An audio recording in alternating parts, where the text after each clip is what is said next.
السلام علیکم ورحمۃ اللہ۔ آج ہم نظام الدین اولیاء کا ایک ایسا واقعہ آپ کو بتانے جا رہے ہیں جسے پڑھنے کے بعد اللہ کے اس ولی کی علمی منزلت کا تصور کر کے آپ جھومتے رہ جائیں گے۔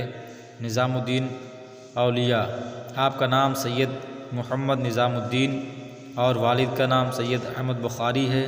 آپ کے القابات نظام الاولیاء، محبوب الہی، سلطان المشائخ، سلطان الاولیاء وغیرہ ہیں۔ آپ کی ولادت 636 ہجری 19 اکتوبر 1237 میں ہوئی۔ حضرت نظام الدین اولیاء اکثر یہ جملہ کہا کرتے تھے کہ ہم سے تو دھوبی کا بیٹا ہی خوش نصیب نکلا، ہم سے تو اتنا بھی نہ ہو سکا، پھر آپ بے ہوش ہو جاتے۔ ایک دن ان کے مریدوں نے پوچھ لیا کہ حضرت یہ دھوبی کے بیٹے والا کیا ماجرا ہے؟ آپ نے فرمایا، ایک دھوبی کے پاس محل سے کپڑے دھلنے آیا کرتے تھے، وہ اور میاں بیوی کپڑے دھو کر تہہ بنا کر واپس محل پہنچا دیا کرتے تھے۔ ان کا ایک بیٹا بھی تھا جو جوان ہوا تو کپڑے دھونے میں والدین کا ہاتھ بٹانے لگا۔ کپڑوں میں شہزادی کے کپڑے بھی تھے، جن کو دھوتے دھوتے وہ شہزادی کے عشق میں مبتلا ہو گیا، محبت کے اس جذبے کے آگ میں پگھلنے لگا۔ تو شہزادی کے کپڑے الگ کرتا، انہیں خوب اچھی طرح دھوتا اور اس کے بعد ایک خاص نرالے اچھے انداز میں تہہ کر کے رکھتا۔ سلسلہ چلتا رہا، آخر والدہ نے اس تبدیلی کو نوٹ کیا اور جان لیا۔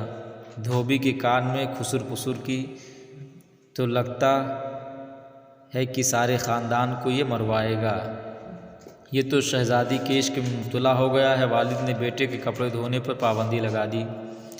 ادھر جب تک لڑکا محبت کے زیر اثر محبوب کی کوئی خدمت بجا لاتا تھا، محبت کا بخار نکلتا رہتا تھا، مگر جب اس کی خدمت سے ہٹا دیا گیا تو لڑکا بیمار پڑ گیا، چند دن کے بعد مر گیا۔ ادھر کپڑوں کی دھلائی اور تہہ بندی کا اندازہ بدلا تو شہزادی نے دھوبن کو بلایا اور اس سے پوچھا، میرے کپڑے کون دھوتا ہے؟ تو دھوبن نے جواب دیا کہ شہزادی عالیہ میں دھوتی ہوں۔ شہزادی نے کہا، پہلے کون دھوتا تھا؟ تو اس نے کہا، میں ہی دھوتی تھی۔ شہزادی نے اس سے کہا کہ یہ کپڑا تہہ کرو۔ اب چونکہ دھوبن سے ویسے تہہ نہیں ہوتا تھا، شہزادی نے اسے ڈانٹنا چاہا اور کہا کہ تم جھوٹ بولتی ہو، سچ سچ بتاؤ ورنہ سزا ملے گی۔ دھوبن کے سامنے کوئی دوسرا راستہ بھی نہ تھا، کچھ دل بھی غم سے بھرا ہوا تھا، وہ زار و قطار رونے لگ گئی اور سارا ماجرا شہزادی سے کہہ دیا۔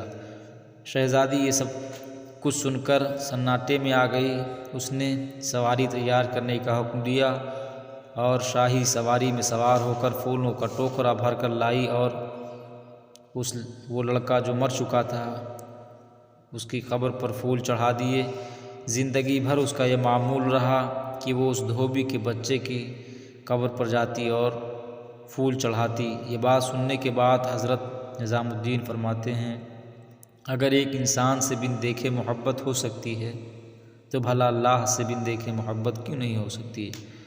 ایک انسان سے محبت اگر انسان کے مزاج میں تبدیلی لا سکتی ہے اور وہ اپنی پوری صلاحیت اور محبت اسے کپڑے دھونے میں لا سکتا ہے، تو کیا ہم لوگ اللہ سے اپنی محبت کو اس کی نماز پڑھنے میں اس طرح دل و جان سے نہیں استعمال کر سکتے؟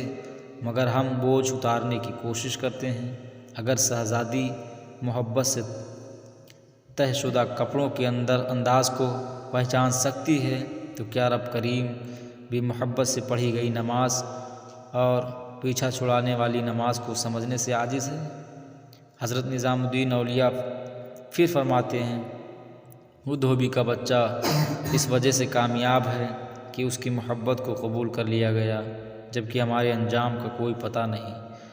ہمارے اعمال اللہ اپنی بارگاہ میں قبول کرے گا، ہمارے اعمال یا منہ پر مار دیے جائیں گے۔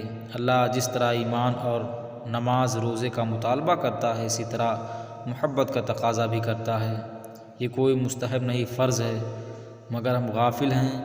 پھر اللہ کی قسم اگر یہ نمازیں نہ ہوتی تو اللہ سے محبت کرنے والوں کے دل اس طرح پھٹ جاتے جس طرح دھوبی کے بچے کا دل پھٹ گیا تھا۔